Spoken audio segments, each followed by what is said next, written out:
우리는 7월 첫 번째 주일부터 일터와 우리의 신앙의 관계에 대한 우리 삶의 자리와 우리 믿음에 관한 그런 말씀들을 듣고 있습니다. 첫 주에 들은 말씀은 우리 그리스도인들에게 있어서 이 일은 단순한 직업 이상의 의미가 있다라고 하는 말씀을 들었습니다. 우리는 이 일을 통해서 하나님을 사랑하고 또 하나님을 예배해야 한다는 말씀이었습니다. 지난 주일에는 우리가 어떻게 일터에서의 사명자, 곧 정인이 될 수 있는가에 대한 말씀을 들었습니다. 하나님은 우리들이 일터와 삶의 자리에서 복음 정인이 되도록 부르셨고 세상의 빛과 소금이 되라고 말씀을 하셨습니다. 오늘은 일터에서의 사역이라는 말씀을 함께 듣고자 합니다. 많은 경우에 사역이라는 말을 들을 때 그 의미를 목회자의 목회 활동으로만 생각해 버립니다. 그래서 사역을 하기 위해 그동안 해왔던 자신의 일을 그만두어야 할 것으로 생각하는 것 같습니다. 그러나 이것은 잘못된 생각입니다. 사역의 참된 의미를 이해하지 못하고 있는 것이지요. 성경에서 사역이라는 말은 물론 그 지도자의 직무라고 하는 의미에서 제사장이 일하는 것을 뜻하는 것이기도 합니다만, 신약에서는 집사의 직분과 관련된 봉사를 사역이라고 표현하기도 했습니다. 이 봉사라는 의미로 볼 때 사역은 일반적인 봉사와는 분명한 두 가지 차이점이 있습니다. 적어도 사역으로서의 봉사는 동기가 분명합니다. 그 동기는 그리스도를 전하려고 하는 열망이 동기가 되어져야 되고, 또 방법의 문제로서는 그것은 주님이 보여주신 사랑과 관심이 있어야 합니다. 요한복음 13장 35절을 보면 너희가 서로 사랑하면 이로써 모든 사람이 너희가 내 제자인 줄 알리라, 이렇게 말씀하셨어요. 그러니까 그리스도인들이 이 땅을 살아가는 동안에 사역으로 봉사한다라고 할 때는 그리스도를 전하려는 열망과 또 주님이 보여주신 사랑과 관심, 그것이 있어야 하는 것입니다. 그러므로 사역은 주님을 온전히 섬기는 일이고 하나님의 뜻을 이루는 모든 일을 의미합니다. 그리고 그것은 교회 안에서만 이루어지는 일이 아니라 하나님이 지으신 세상 가운데서 이루어지는 일입니다. 그러니까 목회사역, 찬양사역, 전도사역, 가르치는 사역, 그런 정도만을 의미하지 않는다는 것입니다. 그것은 다른 사람을 섬기거나 또 약한 자들을 돕는 것도 사역이라고 말할 수 있는 것입니다. 하나님께서는 우리들이 우리의 일 가운데서 온전히 주님을 섬기기를 원하시고 있습니다. 그리고 하나님께서는 우리의 일이 예배이고 하나의 증거이자 하나의 사역이 되기를 원하십니다. 골로새서 3장 23절과 24절은 이렇게 말씀을 하십니다. 무슨 일을 하든지 마음을 다하여 주께 하듯 하고 사람에게 하듯 하지 말라. 이는 기업의 상을 주께 받을 줄 아나니 너희는 주 그리스도를 섬기느니라. 그렇다면 오늘 우리들의 삶의 자리에서 어떻게 하나님을 위해서 이 일을 할 수 있는가라고 하는 것입니다. 마태복음 25장 40절의 말씀은 그것을 이렇게 말씀하십니다. 임금이 대답하여 이르시되 내가 진실로 너희에게 이르노니 너희가 여기 내 형제 중에 지극히 작은 자 하나에게 한 것이 곧 내게 한 것이니라. 여러분, 이 말씀이 대답입니다. 성경은 우리가 다른 사람을 섬기는 것이고 하나님을 섬기는 것이라고 분명하게 말씀하고 있는 것입니다. 우리는 먼저 다른 사람을 섬기는 것이 우리 삶에 얼마나 유익한 것인가를 분명히 알 필요가 있습니다.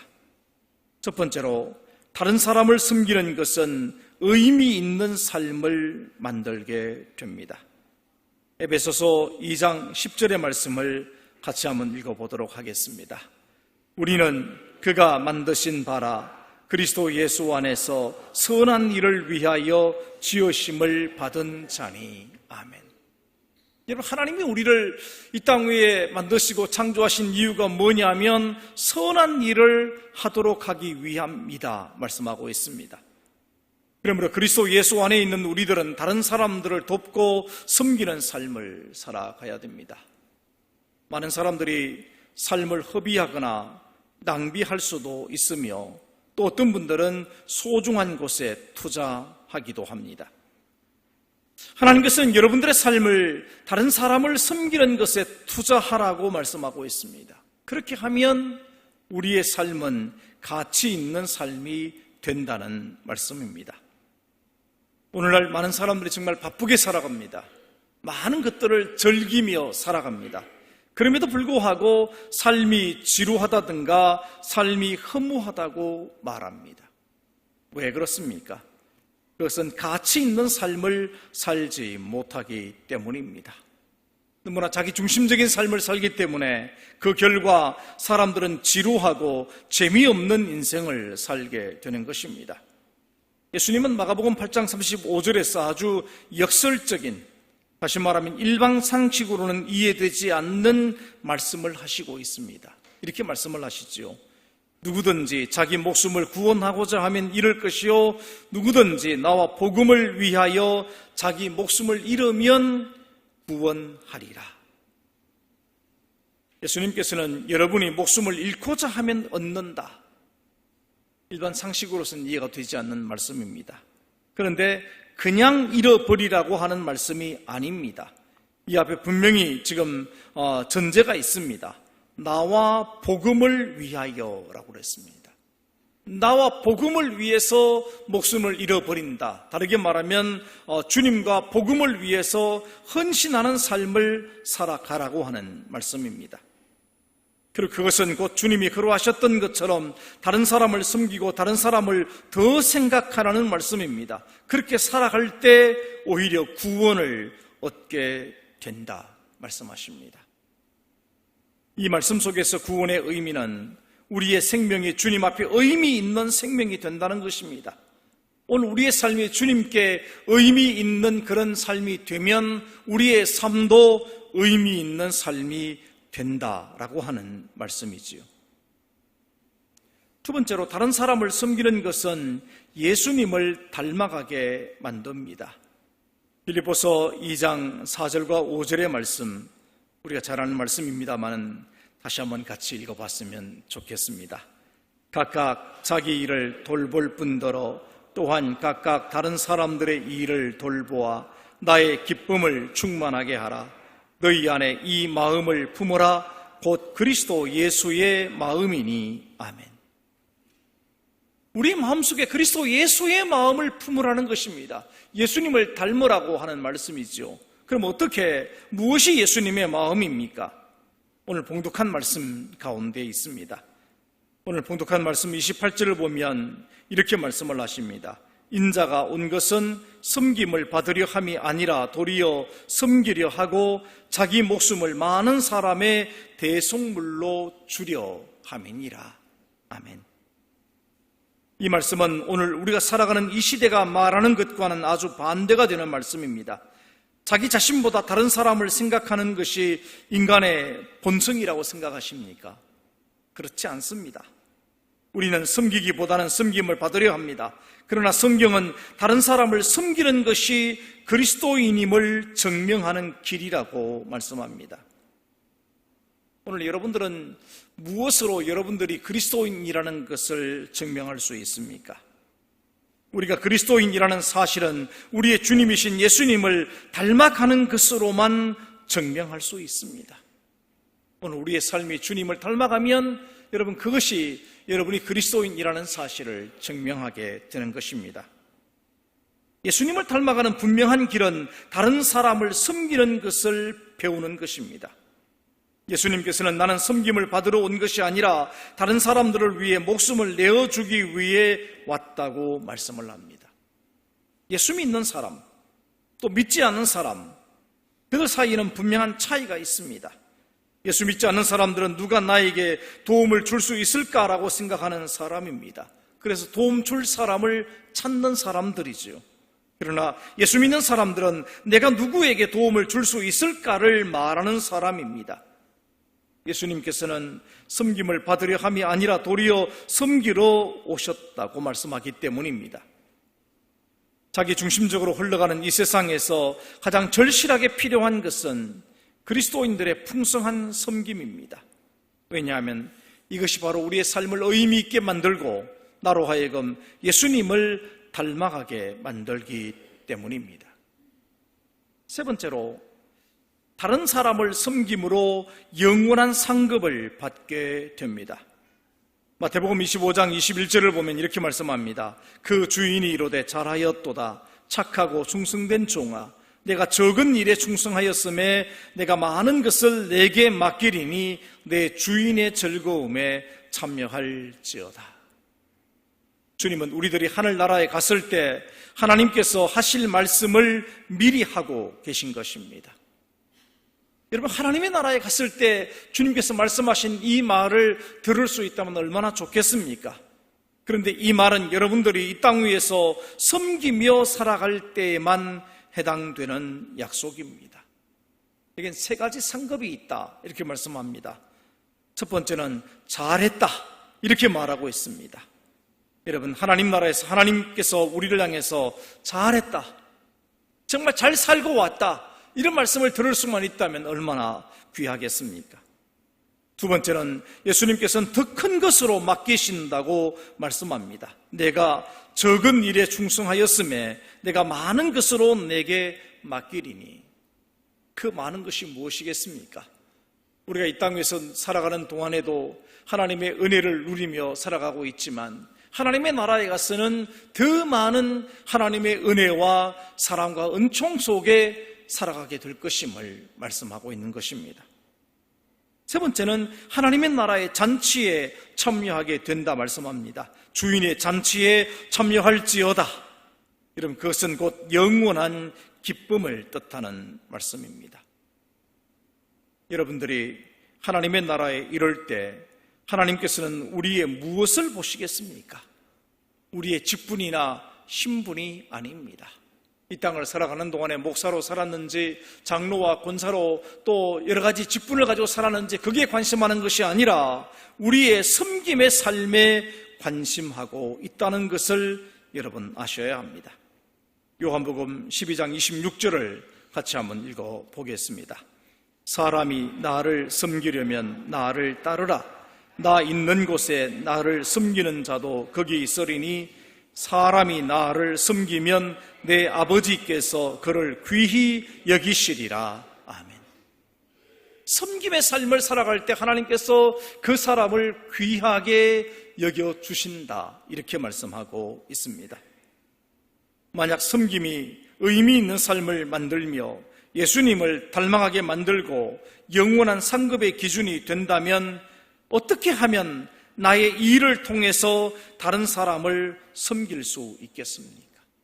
어떻게 하는 것이 다른 사람을 섬기는 삶이 되느냐라고 하는 것입니다. 그 첫 번째는 다른 사람들을 조건 없이 용납하는 것입니다. 사람들을 용납함으로 우리는 사람들을 섬길 수 있습니다. 사실 모든 사람들은 용납이 필요합니다. 왜냐하면 완벽한 사람이란 있을 수 없기 때문입니다. 우리 모두는 잘못과 약점들을 가지고 있습니다. 우리는 어리석고 죄인이며 실수하고 넘어지는 사람들입니다. 그러므로 우리 모두는 용납이 필요한 사람들입니다. 로마서 15장 7절을 주목하십시오. 그러므로 그리스도께서 우리를 받아 하나님께 영광을 돌리심과 같이 너희도 서로 받으라. 서로 받아들여라. 이렇게 말씀하고 있습니다. 여기서 용납, 곧 받아들임과 허락을 혼돈하진 마십시오. 여기는 두 가지 서로 다른 점이 있습니다. 여러분들은 다른 사람들의 생활 방식은 허락하지 않더라도 사람들을 용납할 수 있습니다. 다른 사람들의 사소한 행동에 여러분이 동의하지 않더라도 그 사람들을 사랑할 수는 있습니다. 예수님은 항상 이렇게 하셨습니다. 비록 사람들의 잘못을 허락하지 않으셨지만 사람들을 사랑하고 하셨습니다. 예수님이 항상 죄인들과 함께 거하셨기 때문에 예수님이 얻은 별명이 있습니다. 예수님을 향해 사람들이 이렇게 불렀어요. 죄인들의 친구다, 이렇게 말을 했습니다. 근데 주님은 죄인들인 그들과 함께 지내시면서 그들이 죄를 짓는 것을 허락하지는 않으셨습니다. 그러나 그들을 받아주셨습니다. 이것은 예수님께서 가난한 사람들, 창녀들, 주중뱅이, 세리들과 함께 하셨다는 것을 의미합니다. 예수님께서는 희생자들, 버려진 자들, 문둥병자들, 사람들이 함께 하기를 꺼리는 사람들과 함께 하셨습니다. 왜입니까? 그들을 용납하셨기 때문입니다. 여러분들의 삶의 자리 혹은 일터에서 가장 미운 행동을 하는 사람이 있다면 가장 용납이 필요한 사람입니다. 왜냐하면 그들이 경험했던 과거의 상처가 지금 다른 사람들을 상처 입게 하고 있기 때문입니다. 그런 점에서 그들은 가장 많은 사랑이 필요한 사람들입니다. 오늘 여러분들이 삶의 자리에서 다른 이들을 용납하는 것은 그들을 섬기는 것입니다. 여러분, 때에 따라서 조건 없이 주변 사람들을 용납하시기 바랍니다. 두 번째로 지속적으로 격려하는 것입니다. 여러분들의 사람들을 격려할 때 여러분들은 그들을 섬기는 것입니다.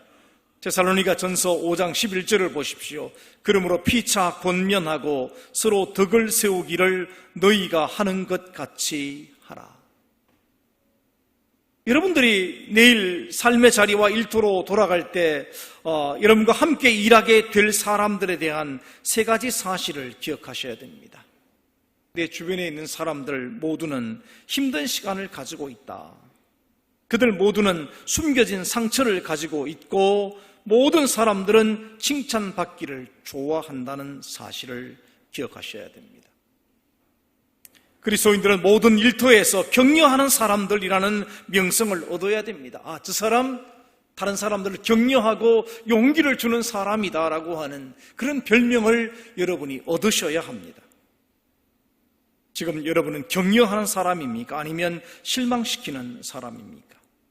여러분은 칭찬하는 사람입니까? 아니면 비난하는 사람들입니까? 여러분, 세상에는 비꼬는 사람들이 넘칩니다. 비난하는 사람들로 넘칩니다. 하나님께서는 여러분들이 사람들을 격려할 때 그들을 섬기는 것이라고 말씀하고 있습니다. 에베소서 4장 29절의 말씀을 같이 한번 읽어봅니다. 무릇 더러운 말은 너희 입 밖에도 내지 말고 오직 덕을 세우는데 소용되는 대로 선한 말을 하여 듣는 자들에게 은혜를 끼치게 하라. 아멘. 여러분이 말을 통해서 다른 사람들에게 은혜를 끼친다면 여러분은 그들을 섬기는 것이 되는 것입니다. 여러분들이 말할 때 사람들을 넘어뜨리는 말보다는 사람들을 일으켜 세울 수 있는 말을 할 수 있어야 됩니다. 무엇보다 감사하십시오. 여러분들이 감사할 때 실제적으로 사람들을 섬기게 됩니다. 감사는 항상 고마운 마음을 느끼게 만듭니다. 사람들을 진심으로 대한다는 것은 곧 그들을 격려하고 감사할 때 그리고 그들을 섬길 때입니다. 놀라운 것은 사람들은 칭찬을 받으면 칭찬받은 대로 되려고 하는 경향이 있다는 것입니다. 그래서 어린아이들을 양육할 때 중요한 원칙을 가르치지 않습니까? 아이들을 칭찬하고 격려해 줘라. 그러면 그 칭찬과 격려대로 아이들은 성장한다. 이런 표현을 씁니다. 아이들뿐이겠습니까? 어른들도 마찬가지입니다. 우리가 사람들을 향해서 무엇인가 기대하고 격려하면 그렇게 그 사람들이 변화되는 것입니다. 오늘 우리의 삶의 자리에서 사람들을 용납하고 또 사람들을 격려하는 것, 이것이 바로 다른 사람들을 섬기는 일이 됩니다. 세 번째는 사람들을 기꺼이 용서하는 것입니다. 사람들이 여러분에게 상처를 주거나 상처를 주려고 할 때 그들을 용서할 수 있어야 합니다. 여러분, 용서하는 일은 사람들을 섬기는 것입니다. 용서를 통해서 섬길 수 있는 방법은 실제로 두 가지가 있습니다. 용서를 하는 것도 섬기는 것이지만 용서를 구하는 것도 매우 중요한 일입니다. 우리가 너무 완벽해서 언제나 용서하는 자리에 설 수만은 없습니다. 때로는 우리가 잘못해서 용서를 구하는 자리에 서야 할 때도 있습니다. 그럴 때 우리는 용서를 구할 수 있는 용기가 우리에게 필요해요. 우리가 용서를 구해야 될 때 용서를 구하지 않으면 해당되는 상대방의 마음은 굉장히 부담스러워집니다. 무거워지는 거예요. 우리가 오히려 용서를 구함으로써 우리의 마음도 자유롭게 하고 그 부담 안고 있는 그 사람의 마음도 자유롭게 할 수가 있습니다. 여러분이 심하게 화를 냈다면 화낸 대상에게 용서를 구해야 됩니다. 그렇게 하는 것이 예수님께서 원하시는 것입니다. 예수님께서는 용서를 구하고 또 용서하는 사람이 되라고 가르쳐 주십니다. 골로새서 3장 13절을 같이 한번 읽어보겠습니다. 누가 누구에게 불만이 있거든 서로 용납하여 피차 용서하되 주께서 너희를 용서하신 것 같이 너희도 그리하고. 아멘. 피차 용서하라. 무슨 말입니까? 용서하고 용서를 구하라. 그런 이야기입니다. 그렇다면 무엇이 우리로 하여금 용서하는 사람이 되게 합니까? 그것은 우리 자신이 용서를 받은 사람이라고 하는 사실에 근거합니다. 우리가 다른 사람을 용서한다고 하더라도 하나님께서 우리를 용서하신 것에 비하면 아무것도 아니라는 사실을 우리는 언제나 기억해야만 됩니다. 그러므로 우리는 각자의 일터에서 용납하고 격려하고 용서함으로 다른 사람을 섬기는 자가 될 수 있습니다. 그리고 용서하는 자는 화평을 만들어내는 자가 될 수 있습니다. 화평케 하는 자는 복이 있나니 저희가 하나님의 아들이라 일컬음을 받을 것이며, 주님의 말씀입니다. 그리스도인은 일터에서 화평케 하는 사람이어야 합니다. 사람들을 진정시키고 용서하는 것을 알아야 하고 긴장된 상태를 풀어가는 사람이 되어져야 합니다. 마지막으로 기꺼이 다른 사람을 돕는 것입니다. 내가 다른 사람들을 기꺼이 돕는다면 나는 나의 일터에서 다른 사람을 섬기는 것이 될 것입니다. 잠언서 3장 27절과 28절을 같이 한번 읽겠습니다. 내 손이 선을 베풀 힘이 있거든 마땅히 받을 자에게 베풀기를 아끼지 말며 내게 있거든 이웃에게 이러기를 갔다가 다시 오라 내일 주겠노라 하지 말며. 그러니까 우리가 살아가는 일터에서 어떤 실제적인 도움을 주는 것이 바로 그들을 섬기는 것이고 다른 사람을 섬김을 통해서 하나님을 섬기는 자가 될 수 있습니다. 예수님은 지극히 작은 자에 대한 것도 헛되지 않다고 말씀을 하셨습니다. 지극히 작은 자에게 냉수 한 그릇이라도 대접한다면 결단코 상을 잃어버리지 않을 것이다 말씀하십니다. 이 모든 것에는 헛된 것이 없습니다. 언제든지 내 손이 선을 베풀 힘이 있거든 이라는 말씀에 귀를 기울여야 합니다. 우리 힘이 있고 능력이 있다면 언제든지, 다시 말하면 미루거나 끌지 말라는 것입니다. 그들이 도움을 요청할 때 그때 도와주어야 한다는 것입니다. 우리의 문제는 언제나 우리 자신에게만 정신을 빼앗긴 나머지 다른 사람들이 우리의 도움을 필요로 할 때 감각이 무뎌진다는 것이 언제나 문제입니다. 구세군 세계대회가 있었던 때의 일입니다. 구세군 창시자 윌리엄 부스는 그 대회에 참석을 해서 향후 50년간 구세군이 나아갈 방향을 제시하도록 그렇게 되어 있었습니다. 근데 그때 마침 이 윌리엄 부스가 몹시 아파서 그 대회에 참여하지 못하게 되었습니다. 많은 사람들이 이제 앞으로의 50년 동안 구세군이 어떻게 가야 될지 방향을 알기를 원했는데 그가 전보를 통해서 메시지를 대신 전해주었습니다. 사람들이 모여있고 그리고 그 전보를 든 사람이 메시지를 낭독하기 위해서 봉투를 개봉했을 때 거기에는 단 한 글자만 있었습니다.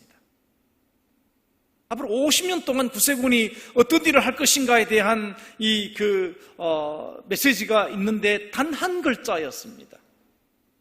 이렇게 써져 있었어요. 다른 사람들, 이렇게 써져 있었습니다. 그러니까 다시 말하면 다른 사람들에 관심하고 다른 사람들을 돕고 그들을 위해서 섬기는 것이야말로 앞으로 우리가 할 일이다 라고 하는 것이 구세군의 표가 된 것이죠. 여러분의 삶 가운데서 어떤 단어가 가장 우선순위를 차지하고 있습니까? 나에게, 나를 위해, 내가, 나는 이라는 말입니까? 아니면 다른 사람입니까? 만약 여러분들이 다른 사람을 생각하지 않는다면 예수님을 닮아갈 수 없습니다. 섬김을 받으러 온 것이 아니라 오히려 섬기려 함이라 라고 하는 이 주님의 말씀을 우리는 언제나 마음에 새겨야 됩니다. 마태복음 25장을 보면 하나님의 나라에서 복받을 자들에 대한 심판의 장면이 나옵니다. 그때 임금이 그 오른편에 있는 자들에게 이렇게 말씀하지요. 내 아버지께 복받을 자들이여, 나와 창세로부터 너희를 위하여 예비된 나라를 상속하라. 이렇게 말하면서 그 이유를 이렇게 설명합니다. 내가 줄일 때 너희가 먹을 것을 주었고, 목마를 때 마시게 하였고, 나그네 되었을 때 영접하였고, 벗었을 때 옷을 입혔고, 병들었을 때 돌아보았고, 옥에 갇혔을 때 와서 보았느니라. 그때 의인들이 대답을 합니다. 주님, 우리가 주님을 위해 그런 일을 한 기억이 없습니다. 그때 임금이 다시 말하죠. 내가 진실로 너희에게 이르노니 너희가 여기 내 형제 중에 지극히 작은 자 하나에게 한 것이 곧 내게 한 것이니라. 아멘. 여러분 주변에는, 그리고 일터에는 감정적으로, 육체적으로, 영적으로, 경제적으로 상처받은 사람들이 많이 있습니다. 사실 그 사람들은 지금 어떤 깊은 영적인 의미에서 피를 흘리며 죽어가고 있는 것입니다. 모든 사람들은 상처를 가지고 있고, 그리스도인된 여러분들은 그 해답을 가지고 있어요. 적어도 우리는 그 해답을 가지고 있습니다. 하나님께서는 여러분들이 그들을 용납하고 지속적으로 격려해주고 그들을 조건 없이 용서하고 도와주기를 원하시고 계십니다. 사도행전 13장 36절에 다윗은 당시에 하나님의 뜻을 따라 섬기다가 잠들어 라고 하는 말씀이 있습니다. 하나님의 뜻을 따라 살다가 잠들었다. 여러분의 묘비에 당시에 하나님의 뜻을 따라 섬기다 잠들었다라고 기록할 수 있다면 얼마나 멋진 일이 되겠습니까? 이 세상은 여러분들이 하나님의 뜻을 따라 살아갈 수 있는 유일한 장소입니다. 하나님은 다른 어떤 곳에서 여러분에게 섬기라고 말씀하지 않았습니다. 바로 이 세상입니다. 비록 세상이 타락하고 악하고 또 정말 수많은 문제가 많은 곳이지만 바로 이곳에서 우리가 다른 이들을 섬기라고 하나님은 말씀하고 있습니다. 세상에서 다른 사람을 섬김으로 예수님을 섬기는 방법보다 예수님을 더 닮아가는 좋은 방법은 없습니다. 여러분, 하나님께서는 여러분들이 내일 새로운 업무와 새로운 제목을 가지고 삶의 자리에 설 것을 원하십니다. 아침 잠에서 깨어나 집안의 일을 시작할 때든지, 사업장에 들어가실 때든지, 혹은 여러분의 직장에 들어갈 때 이렇게 마음으로 외치셔야 됩니다. 오늘 나는 예수님의 사역자로 살아간다. 그런 마음을 가지셔야 돼요. 나는 오늘 예수님의 사역자로 살아간다. 그런 다음에 내가 누구를 섬길 수 있을까? 누가 나의 용납과 용서를 필요로 하는가? 나의 격려와 도움을 필요로 하는 사람은 누구인가? 그 생각을 하시고 하루를 시작하셔야 됩니다. 참으로 하나님을 대신해서 여러분의 삶의 자리와 일터에서 주님의 사역자로 다른 일을 섬기는 섬김의 삶을 살아가는 우리 모두가 될 수 있기를 주님의 이름으로 축원합니다. 기도하겠습니다. 여러분, 아버지 하나님, 나는 섬김을 받으려 함이 아니라 섬기기 위해서 오셨다고 하는 주님의 귀한 말씀을 우리 모두가 마음에 새길 수 있도록 도와주옵소서. 우리의 삶의 자리, 우리 일터 그 속에서 다른 일을 섬김으로 주님을 닮아가는 우리 모두가 되게 하여 주옵소서. 예수님, 거룩하신 이름으로 기도하옵나이다. 아멘.